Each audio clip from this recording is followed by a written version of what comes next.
श्री शिवाय नमस्तुभ्यं। श्री शिवाय नमस्तुभ्यं। धर्म प्रेमी बंधुओं, आज श्री शिव महापुराण रुद्र संहिता सृष्टि खंड के अंतर्गत 15वां अध्याय में आप सब सुनेंगे सृष्टि का वर्णन। नारद जी बोले, हे महाभाग, हे विधे, हे देव श्रेष्ठ, आप धन्य हैं। आपने आज यह शिव की परम पावनी अद्भुत कथा सुनाई। इसमें सदा शिव की लिंगोत्पत्ति की जो कथा हमने सुनी है वह महादिव्य कल्याणकारी और अद्भुत है, जिसके प्रभाव मात्र को ही सुनकर दुख नष्ट हो जाते हैं। इस कथा के पश्चात जो हुआ उसका महात्म्य और उसके चरित्र का वर्णन करें। यह सृष्टि किस प्रकार हुई इसका भी आप विशेष रूप से वर्णन करें। ब्रह्मा जी बोले, आपने यह उचित ही पूछा है।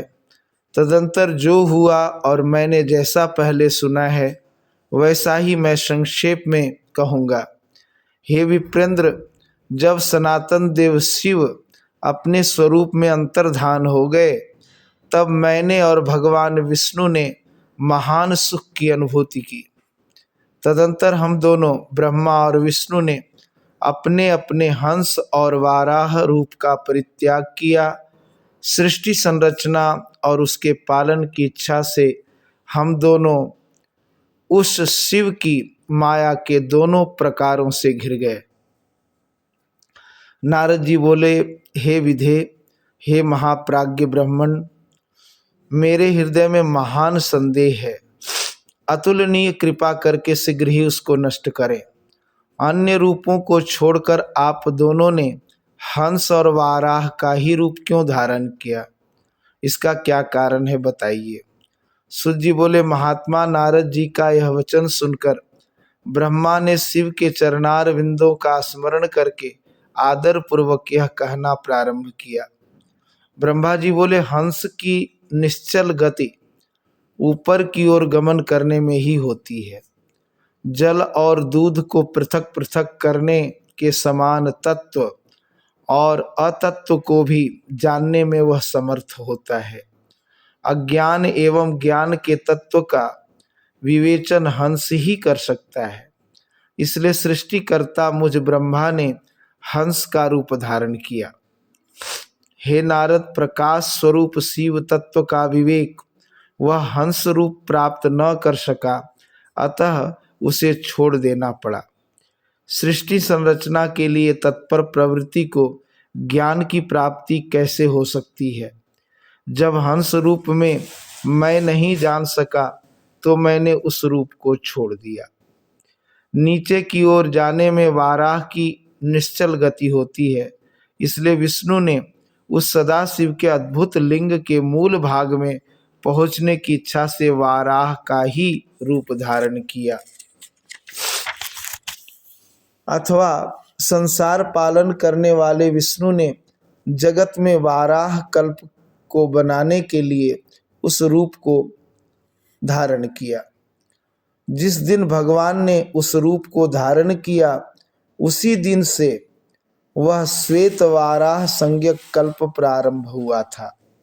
अथवा उन महेश्वर की जब यह इच्छा हुई कि विवाद में फंसे हम दोनों के द्वारा हंस और वाराह का रूप धारण किया जाए, उसी दिन से उस वाराह नाम के कल्प का भी प्रादुर्भाव हुआ। हे नारद, सुनिए, मैंने इस प्रकार से तुम्हारे प्रश्नों का उत्तर प्रस्तुत कर दिया है। हे मुने, अब सदा शिव के चरण कमल का स्मरण करके मैं सृष्टि सृजन की विधि बता रहा हूँ।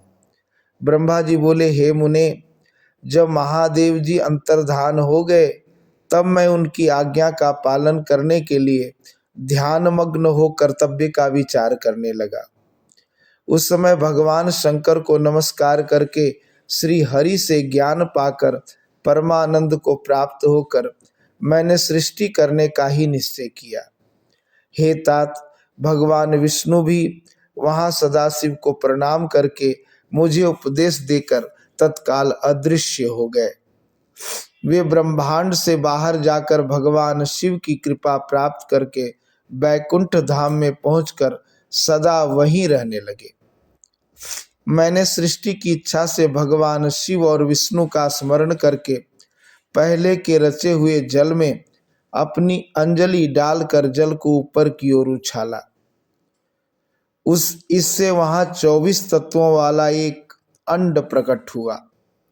हे विप्र, उस जल रूप अंड को मैं देख भी न सका, इतने में वह विराट आकार वाला हो गया। उसमें चेतनता न देखकर मुझे बड़ा संशय हुआ और मैं अत्यंत कठोर तप करने लगा। 12 वर्षों तक मैं भगवान विष्णु के चिंतन में लगा रहा। हे तात, उस समय के पूर्ण होने पर भगवान श्री हरि स्वयं प्रकट हुए और बड़े प्रेम से मेरे अंगों का स्पर्श करते हुए मुझसे प्रसन्नता पूर्वक कहने लगे। विष्णु बोले, हे ब्राह्मण, आप वर मांगिए, मैं प्रसन्न हूँ। मुझे आपके लिए कुछ भी अदेय नहीं है। भगवान शिव की कृपा से मैं सब कुछ देने में समर्थ हूँ। ब्रह्मा जी बोले, हे महाभाग, आपने जो मुझ पर कृपा की है वह सर्वथा उचित ही है, क्योंकि भगवान शंकर ने मुझे आपके हाथों में सौंप दिया था। हे विष्णु, आपको नमस्कार है। आज मैं आपसे जो कुछ मांगता हूँ उसे दीजिए। हे प्रभु, यह विराट रूप तथा 24 तत्वों से बना हुआ अंड किसी तरह चेतन नहीं हो रहा है, यह जड़ी भूत दिखाई देता है। हे हरे, इस समय भगवान शिव की कृपा से आप यहाँ प्रकट हुए हैं, अतः शंकर की शक्ति से संभूत इस अंड में चेतनता लाइए। मेरे ऐसा कहने पर शिव की आज्ञा में तत्पर रहने वाले महाविष्णु ने अनंत रूप का आश्रय लेकर उस अंड में प्रवेश किया। उस समय उन महापरम पुरुष के सहस्त्रों मस्तक, सहस्त्रों नेत्र और सहस्त्रों पैर थे। उन्होंने भूमि को सब ओर से घेर कर उस अंड को व्याप्त कर लिया। मेरे द्वारा भली भांति स्तुति किए जाने पर जब श्री विष्णु ने उस अंड में प्रवेश किया, तब वह 24 तत्वों वाला अंड सचेतन हो गया। पाताल से लेकर सत्यलोक तक की अवधि वाले उस अंड के रूप में वहां विराट श्री हरि ही विराज रहे थे। पंचमुख महादेव ने केवल अपने रहने के लिए सुरम्य कैलाश नगर का निर्माण किया, जो सब लोकों से ऊपर सुशोभित है। हे देवर्षि, संपूर्ण ब्रह्मांड का नाश हो जाने पर भी वैकुंठ और कैलाश, इन दोनों का कभी नाश नहीं होता। हे मुनिश्रेष्ठ, मैं सत्यलोक का आश्रय लेकर रहता हूँ। हे तात, महादेव जी की आज्ञा से ही मुझ में सृष्टि रचने की इच्छा उत्पन्न हुई। हे तात, जब मैं सृष्टि की इच्छा से चिंतन करने लगा, उस समय पहले मुझसे पापपूर्ण तमोगुणी सृष्टि का प्रादुर्भाव हुआ, जिसे अविद्या पंचपर्वा अविद्या कहते हैं। उसके पश्चात प्रसन्न चित्त मैंने अस्थावर संज्ञक मुख्य सर्ग, पहले सर्ग की रचना की, जो सृष्टि सामर्थ्य से रहित था। पुनः शिव की आज्ञा से मैंने ध्यान किया। उस मुख्य सर्ग को वैसा देखकर अपना कार्य साधने के लिए सृष्टि करने की इच्छुक मैंने दुख से परिपूर्ण तिर्यक स्रोत, तिरछे उड़ने वाले सर्ग, दूसरे सर्ग का सृजन किया। वह भी पुरुषार्थ साधक नहीं था। उसे भी पुरुषार्थ साधन की शक्ति से रहित जानकर जब मैंने पुनः सृष्टि का चिंतन करने लगा, तब मुझसे शीघ्र ही तीसरे सात्विक सर्ग का प्रादुर्भाव हुआ, जिसे ऊर्ध्व श्रोता कहते हैं। यह देव सर्ग के नाम से विख्यात हुआ। यह देव सर्ग सत्यवादी तथा अत्यंत सुखदायक है। उसे भी पुरुषार्थ साधन से रहित मानकर मैंने अन्य सर्ग के लिए अपने स्वामी श्री शिव का चिंतन आरंभ किया। तब भगवान शंकर की आज्ञा से एक रजोगुनी सृष्टि का प्रादुर्भाव हुआ, जिसे अर्वाक श्रोता चौथा सर्ग कहा गया है। जो मनुष्य सर्ग कहलाता है वह सर्ग पुरुषार्थ साधन का अधिकारी हुआ। तदंतर महादेव जी की आज्ञा से भूत आदि सृष्टि, भूत सर्ग पांचवा सर्ग हुई। इस प्रकार मैंने 5 प्रकार की सृष्टि की। इनके अतिरिक्त 3 प्रकार के सर्ग मुझ ब्रह्मा और प्रकृति के सानिध्य से उत्पन्न हुए। इनमें पहला महत्त्व का सर्ग है, दूसरा सूक्ष्म भूतों अर्थात तन मात्राओं का सर्ग है और तीसरा वैकारिक सर्ग कहलाता है। इस तरह ये 3 प्राकृत सर्ग हैं। प्राकृत और वैकृत दोनों प्रकार के सर्गों को मिलाने से 8 सर्ग होते हैं। इनके अतिरिक्त 9वां कौमार सर्ग है, जो प्राकृत और वैकृत भी है। इन सब के अवान्तर भेद हैं, जिनका वर्णन मैं नहीं कर सकता, उसका उपयोग बहुत थोड़ा है। अब मैं द्विजात्मक सर्ग का वर्णन कर रहा हूँ। इसी का दूसरा नाम कौमार सर्ग है, जिसमें सनक सनंदन आदि कुमारों की महान सृष्टि हुई है। सनक आदि मेरे 5 मानस पुत्र हैं, जो मुझ ब्रह्मा के ही समान हैं। वे महान वैराग्य से संपन्न तथा उत्तम व्रत का पालन करने वाले हैं। उनका मन सदा भगवान शिव के चिंतन में ही लगा रहता है। वे संसार से विमुख एवं ज्ञानी हैं। उन्होंने मेरे आदेश देने पर भी सृष्टि के कार्य में मन नहीं लगाया। हे मुनि श्रेष्ठ, सनकादि कुमारों के दिए हुए नकारात्मक उत्तर को सुनकर मैंने बड़ा भयंकर क्रोध प्रकट किया, किंतु हे नारद, मुझे मोह हो गया। हे मुने, क्रोध और मोह से विह्वल मुझ ब्रह्मा के नेत्रों से क्रोधवश आंसू की बूंदें गिरने लगी। इस अवसर पर मैंने मन ही मन भगवान विष्णु का स्मरण किया। वे शीघ्र ही आ गए और समझाते हुए मुझसे कहने लगे, आप भगवान शिव की प्रसन्नता के लिए तपस्या कीजिए। हे मुनि श्रेष्ठ, श्री हरि ने जब मुझे ऐसी शिक्षा दी, तब मैं महाघोर एवं उत्कृष्ट तप करने लगा। सृष्टि के लिए तपस्या करते हुए मेरी दोनों भौहों और नासिका के मध्य भाग से, जो उनका अपना ही अविमुक्त नामक स्थान है, महेश्वर की 3 मूर्तियों में अन्यतम पूर्णांश सर्वेश्वर एवं दया सागर भगवान शिव अर्धनारीश्वर रूप में प्रकट हुए।